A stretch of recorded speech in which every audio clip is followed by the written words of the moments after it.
Hello visitors, আপনাদের আগাগোড়া সময়রেখার বাইরে বিয়ন্ড টাইমলাইনে আপনাদের স্বাগতম।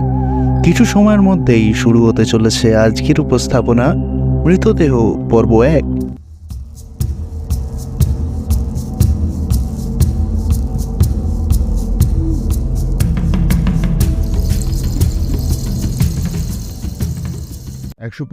বছর ইংরেজদের হাতে শাসিত হয়ে 1947 সালে 15ই আগস্ট ভারত স্বাধীন হওয়ার পরও শান্তি পায়নি। শেষে 1971 সালে লিবারেশন হওয়ার পর পূর্ব বাংলাদেশ স্বাধীন দেশ পাকিস্তান নামে পরিচিত হলো। তখন কিছু পরিবার বাংলাদেশ থেকে ভারত চলে আসে। তার মধ্যে এক মধ্যবিত্ত পরিবারের সন্তান রবি। রবির বয়স যখন 2 বছর সে তার বাবাকে হারায়।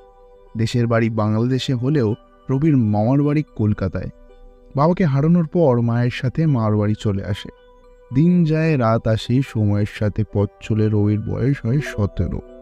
তখনও কিছু অসুবিধা শুরু হয়নি, কিন্তু এখন মাঝে মাঝেই মামার কাছে দাঁত খিঁচানি শুনতে হয়। রবি সবে ম্যাট্রিক পাস করেছে, কিন্তু বেশি দিন পড়তে পারল না।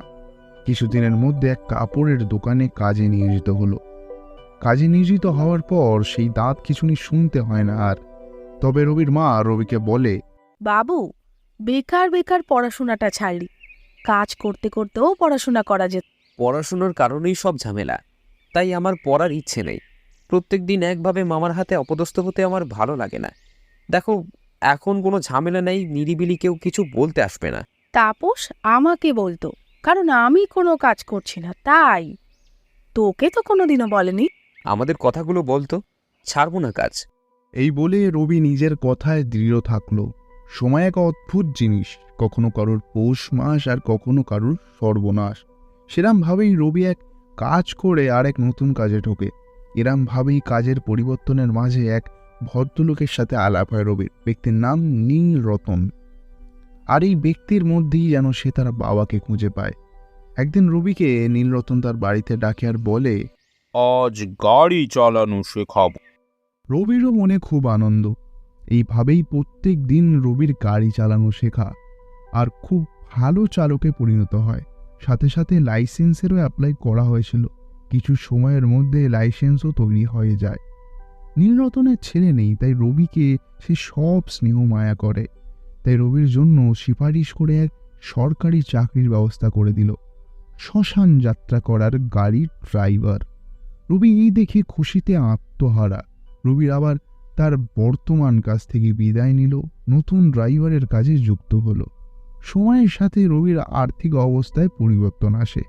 তার এখন একটা নিজের বাড়ি আছে এবং আগের থেকে অনেক সুখে আছে। কিন্তু সে সুখ আর কত দিনের? 16ই আষাঢ় 1994 আজ রবির 23তম জন্মদিন। সকাল 4:30টার সময় তৈরি হয়ে বেরিয়ে পড়ছে কাজের জন্য। রবি আজ ভেবেছে মাকে নিয়ে কোনো রেস্তোরাঁয় যাবে, তাই বিকেলে ছুটি নেবে ভাবছে। কিন্তু দিনটা যতটা সহজ মনে হচ্ছিল আদতে তা নয়। ঠিক 11:30 নাগাদ রবির কাছে একটা চীনা টেলিফোন নাম্বার থেকে কল আসলো। রবি কল তোলার পর সেই রকম কিছু ভাবার অবস্থায় থাকতে পারল না। তাড়াহুড়ো করে পৌঁছালো সেখানে। পৌঁছানোর পর আর কিছু নেই যে করবে রবি, সব শেষ। কলটা রবির বাবার মতো স্নেহপ্রবণ নীলরতনের বাড়ি থেকে এসেছিল। নীলরতনের বাড়িতে তার শোয়ার খাটের পাশে একখানা জং ধরা লোহার আরাম কেদারা ছিল। তার উপরে বসে মাঝে মাঝে বই পড়তেন। আজ রবি গিয়ে দেখছে সেই বই তার হাত থেকে পড়ে গেছে। চোখ দুটো বন্ধ, শরীরে কোনো তাপ নেই, কোনো তেজ নেই। এই দেখে রবি কান্নায় ভেঙে পড়ল। নীলরতনের দেহের পায়ের কাছে গিয়ে বসল। সে এক আলাদাই দৃশ্য। চোখে জল আসছে, কিন্তু পাতার বাইরে পড়ছে না। যেন কোনো অন্ধ গহ্বর আছে যার মধ্যে মিলিয়ে যাচ্ছে সব। রবিকে যে কলটা করেছিল তার বন্ধু সুজয়। নীলরতনের সাথে যখন রবির আলাপ হয়, তার কিছু সময় পরে এক ফুটপাতে বসে থাকা ছেলেকে নিজের সাথে বাড়ি এনেছিল নীলরতন। সেই ছেলে হচ্ছে সুজয়। তার সাথে রবির বন্ধুত্ব হতে দেরি হয়নি। রবির ভাই নেই, তাই সুজয়কে সে নিজের ভাই মনে করে। নীলরতন যেহেতু এই দুটি জুটির জীবনের নৌকার পাল সামনে দিয়েছিল, তাই ভালোবেসে মাঝি বলে ডাকত। সব সময় তাকে পাশে পেয়েছে। আর যখন রবি এই অবস্থা, তাকে দেখে সুজয়ও কিছু করতে পারছে না। নিজেকে জড়বস্তু মনে হচ্ছে তার, কারণ সে নিজেই কান্নায় ফেটে পড়ছে। যেহেতু স্বাভাবিক মৃত্যু, তাই পাড়ার ডাক্তার গাঙ্গুলি 4 ঘন্টার মধ্যেই ডেথ সার্টিফিকেট দিয়ে গেল। বাড়ির চাকর মাধব সার্টিফিকেটটা সুজয়ের হাতে দিল। কিছুক্ষণ পরে সুজয় রবির পাশে এসে রবিকে বলে, ভাই ওঠ, শেষকৃত্য সম্পন্ন করতে হবে। মনে আছে তো মাঝি কি বলতো আমাদের? যার শেষ ভালো তার সব ভালো। রবি সুজয়ের হাতে জোর দিয়ে উঠে দাঁড়ালো, যেন অনেকটা না হলেও একটা বিন্দু খুঁজে পেল। রবি সুজয়কে বলল, পাল ঢিলে দিলে হবে না, আরও শক্ত করে ধরতে হবে। এই বলে গাড়ি থেকে স্ট্রেচার নিয়ে আসলো রবি। নীলরতনের পরিবার নেই, যে ছিল সে আজ থেকে 10 বছর আগে সবকিছু ছেড়ে চলে গেছে। সুজয় এবং রবি ছিল সব। 2 বন্ধু মনে জোর করে স্ট্রেচারে নীলরতনের শরীরটাকে উঠিয়ে গাড়ির কাছে নিয়ে এলো। গাড়িতে দেহ তুলে সুজয় গেল ফুলের মালা, রামাবলি আর ধূপ নিয়ে আসতে। রবি গাড়িতে বসলো। গাড়ির স্টিয়ারিংয়ের দিকে তাকালে চোখে জল চলে আসে তার। মনে পড়ে যায় সেই মাঝি হাতে ধরিয়ে গাড়ি শেখানো। এই ভাবতে ভাবতে কখন সুজয় এসে গেছে বুঝতেই পারেনি। সুজয় এক এক করে গাড়িটাকে ফুল দিয়ে সাজিয়ে তুলল। তারপর অন্তিম যাত্রাপথে মাঝিকে নিয়ে 2 বন্ধু চলল। সন্ধে হওয়ার আগে আগে পৌঁছালো দুজনা শ্মশানে। ঠিক যখন সন্ধে 7টা বাজবে তখন দাহ কাজ সম্পন্ন হলো। এর মাঝে ঝামেলা লেগেছিল কে নেবে কাছা। ভাই আমায় নিতে দে, তুই তো অফিসে যাস, তোর অসুবিধেই হবে। কোনো অসুবিধা হবে না। ভাই তোর ভালোর জন্য বলছি। আমার ভালো এখন দেখলে হবে না। মাঝি থাকলে এটাই বলতো তোকে। আচ্ছা, নেব না। শেষমেশ অনেক উজ্জুতির পরে ঠিক হলো সুজয় নেবে কাছা। এই ঘটনা হয়ে 2 বছর হয়ে গেছে। মায়ের সাথেই থাকে, বিয়ে করেনি। প্রত্যেকদিন খাওয়ার সময়টুকুও পাওয়া যায় না, কাজের চাপই এত। কিন্তু আজ দিনটা শুরু থেকেই ফাঁকা অনেক। আজ একটাও ফোন আসেনি, তাই শুয়ে কেটেছে সারাদিন। সন্ধেবেলা ঘুম না ভাঙে, তাই ঘড়িতে অ্যালার্ম দিয়ে ঘুমিয়েছিল। ঠিক যখন ঘড়ির কাঁটা 6-এর ঘরে পৌঁছালো, অ্যালার্মটা বেজে উঠল। খাটের পাশে রাখা টেবিলের ওপরে ঘড়িটি রবি বন্ধ করে জানালার বাইরে একবার তাকাতেই দেখে পাড়ার একটাও ল্যাম্পপোস্ট জ্বলেনি। শীতের সময় 4টে বাজলেই অন্ধকার হয়ে যায়, আর তার সাথে যদি রাস্তার আলো বন্ধ থাকে তাহলে আর দেখতে হচ্ছে না। তখন সন্ধে 6টা, রাত 12টার মনে হবে। রবির তাতে কোনো অসুবিধা নেই। তাড়াতাড়ি মুখ হাত পা ধুয়ে বেরিয়ে পড়ল গাড়ি করে। শ্মশানের সামনে পৌঁছতে সেরকম সময় লাগলো না, কিন্তু সেই সকালের মতোই একই রকমভাবে কোনো ফোন আসছে না। গাড়িতে বসে ঘড়ির দিকে তাকিয়ে থাকতে থাকতে কখন রবি ঘুমিয়ে পড়ছে বুঝতেই পারিনি। দেখতে দেখতে ঘড়িতে বাজলো 12টা। রবির ফোনটা বেজে উঠল। প্রথমবারে ওঠেনি, দ্বিতীয়বারেও ওঠেনি, ঘুমটা ভাঙেনি তৃতীয়বারেও। আর একটু পরে আরো একবার রিংয়ের সাথে রবির ঘুমটা ভাঙলো। রবি ধরপড়িয়ে উঠে ফোনটা তুলল। হ্যালো, কে বলছেন?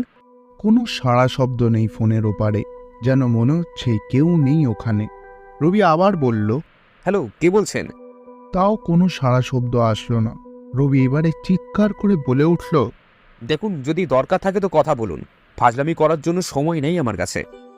এইবারে ফোনের ওপার থেকে একজন কথা বলে উঠল। শুনলে বোঝা যায় বয়স সেরকম শেষের অবস্থা নয়, কিন্তু বয়সের ছাপ আছে গলার মধ্যে। আসলে একা হাতে সব সামলাতে হচ্ছে বই কি, তাই কলটা তুলতে দেরি হলো। কি দরকার বলুন। গয়া গঙ্গা থেকে বলছেন? হ্যাঁ, বলুন। আমার বন্ধু মারা গেছে, হাসপাতাল থেকে বাড়িতে এনেছিলাম। এখান থেকে শ্মশানে নিয়ে যাব, ঠিকানা দিলে আসতে পারবেন? হ্যাঁ, নিশ্চয়ই। ঠিকানাটা খুব নতুনও নয় এবং পুরনো নয়, কিন্তু কোনোদিন রবি এই পথে আসেনি।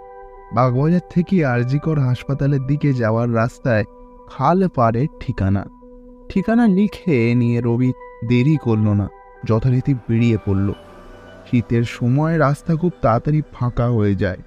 দেখা যায় আবছা আবছা, কুয়াশাচ্ছন্ন হয়ে পড়ে সব। কলকাতাকে সিমলা মনে হয়। রবির পৌঁছতে দেরি হলো না। কুয়াশা কাটিয়ে দেখতে পেল বাড়ির সদর দরজা। গাড়ি থেকে নেমে লোহার গেটটা খুলল রবি। গেট খুলে ঢুকতে পায়ের দুধারে বাগান, নানান ধরনের ফুলের গন্ধ। কুয়াশা থাকা সত্ত্বেও ফুলের গন্ধে পরিষ্কার বোঝা যাচ্ছে। রবি সোজা কাঠের গেটের সামনে চলে গেল। বাড়িটা ঠিক মধ্য কলকাতার বড় থামালা বাড়িগুলোর মতো, কিন্তু তাদের মতো অযত্নে নেই, বরং বাড়ির থেকে আলাদা তেজ বেরোচ্ছে। রবি বেশি দেরি না করে বেলের সুইচটা টিপতে যাবেই তখন কাঠের দরজাটা খুলে গেল। রবির সামনে দাঁড়িয়ে আছে এক মাঝবয়সী ভদ্রলোক, পরনে ব্রাউন কোট, পায়ে বিলিতি কালো কুচকুচে জুতো, কোটের ওপরে একখানা শাল, মাথায় একটি ফ্ল্যাট ক্যাপ এবং হাতে একটা তামাক ধরানো বিলিয়ার্ড পাইপ। মুখে এক গাল দাড়ি, ভিতর দিয়ে সাদা চুল উঁকি মারছে। দেখে বোঝা যায় খুব শৌখিন মানুষ। রবিকে দেখে ভদ্রলোক বললেন, আসুন আসুন, আপনারই অপেক্ষা করছিলাম। মনে মনে রবি কিছুটা অবাক হলো। উনি জানলেন কি করে আমি ঠিক কখন বেলটা বাজাতে যাচ্ছিলাম? দাঁড়িয়ে অত কি ভাবছেন, দোতলায় আসুন। রবি আর চিন্তা না করে ওই ভদ্রলোকের সাথে দোতলার বৈঠকখানার ঘরে হাজির হলো। দেহটা শোয়ানো আছে পায়ের সামনে, পা থেকে মাথা অবধি একটা নতুন সাদা চাদর দিয়ে ঢাকা। একখানা অনুরোধ আছে, দেহের মুখ দেখবেন না। ঠিক আছে, আপনি এখানেই দাঁড়ান, আমি স্ট্রেচার নিয়ে আসি। ভদ্রলোক ওই ঘরেই দাঁড়িয়ে থাকলেন। একটু পরে রবি স্টেশন নিয়ে হাজির হলো। দুজনে মিলে দেহটাকে গাড়ির কাছে নিয়ে এলেন। রবি কাচের ঘরের দরজা বন্ধ করে এসিটা চালালো। আমার দুটো ব্যাগ আছে, ওই দুটো নিয়ে আসছি, আপনি বসুন। হ্যাঁ ঠিক আছে। রবির হাত ঘড়িতে এখন 12:30। অপেক্ষা করতে করতে আধ ঘন্টা হতে যায়, এখনো সেই লোকের পাত্তা নেই। রবি বারবার ভাবছে এই এক্ষুনি চলে আসবে, এই ভেবে ভেবে গাড়ি থেকে নামছে না। কিন্তু এই অপেক্ষার শো হলো না। গাড়ির দরজাটা যেই খুলছে তখনই গাড়ির ভেতর থেকে এক চীনা আওয়াজ ডাক দিল রবিকে। আরে মশাই, কোথায় যাচ্ছেন? রবি গাড়ির ভেতরে তাকাতেই দেখে সেই ভদ্রলোক গাড়ির ভেতরেই বসে আছে, সাথে দুখানা চামড়ার মোটা মোটা ব্যাগ। আপনি ভেতরে কখন আসলেন? আরে মশাই, আপনার সামনেই তো বসলাম, তখন থেকে বলছি চলুন চলুন, কি যেন একভাবে ভেবেই যাচ্ছেন।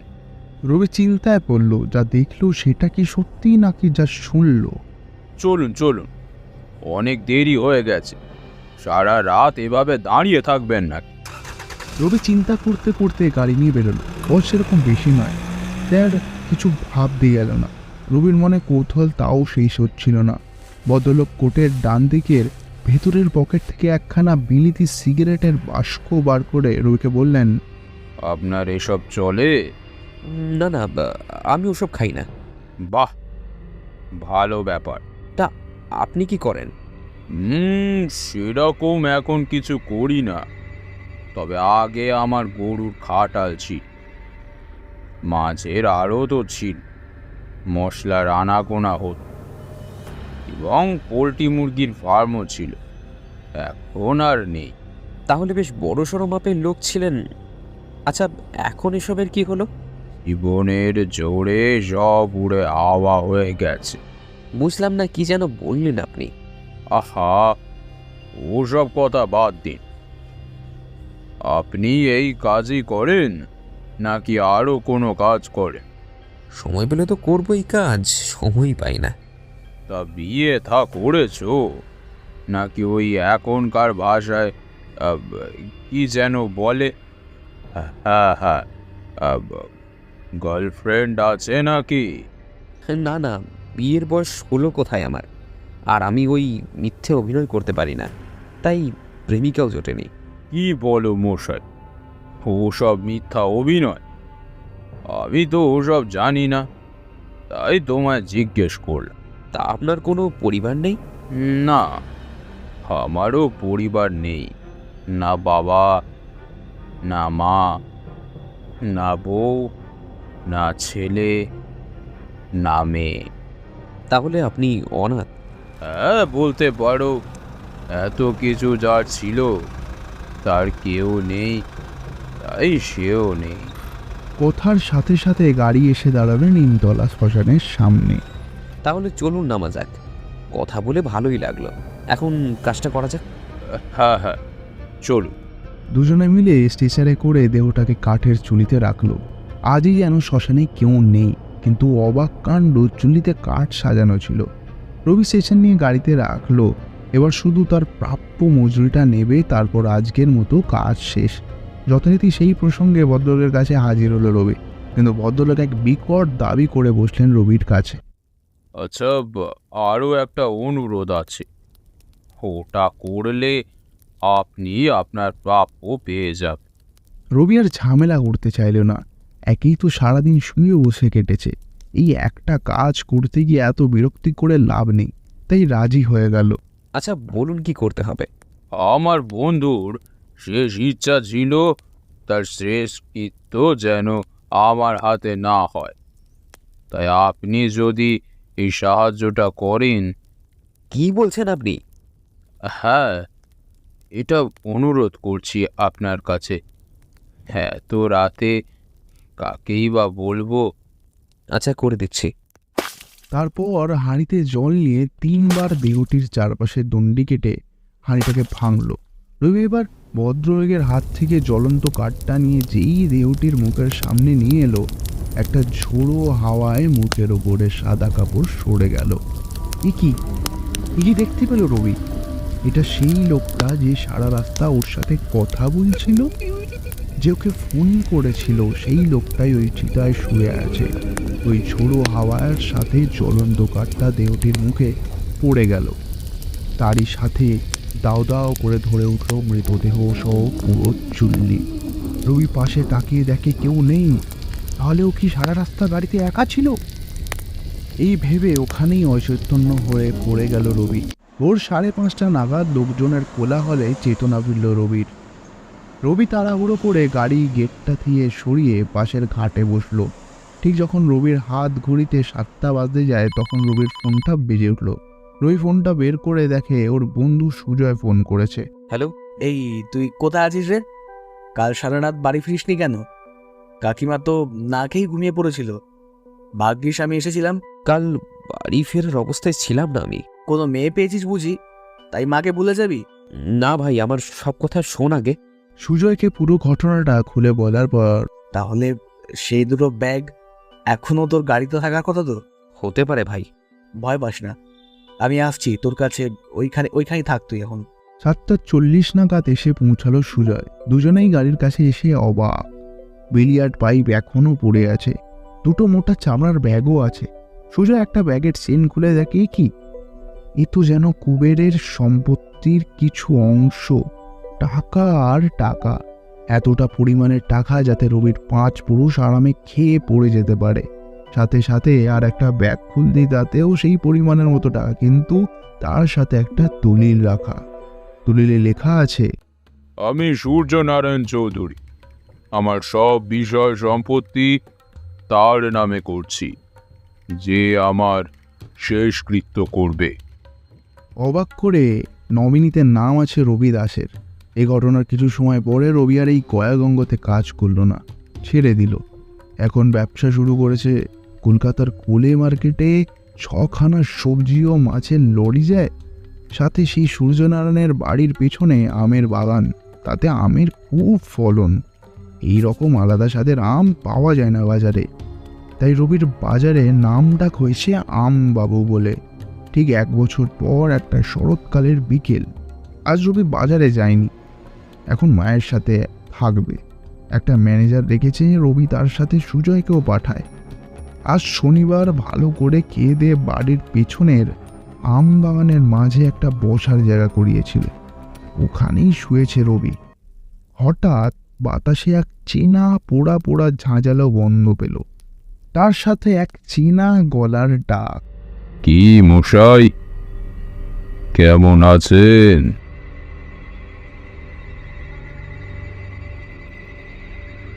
আপনাদের আগাগোড়া সময়রেখার বাইরে এসে এই নতুন ভিন্ন ভিন্ন সময়রেখার গল্প পছন্দ হয়ে থাকলে বিয়ন্ড টাইমলাইন চ্যানেলকে সাবস্ক্রাইব করবেন, লাইক করবেন, শেয়ার করবেন এবং কীরকম মনে হলো শুনে অবশ্যই কমেন্ট করবেন।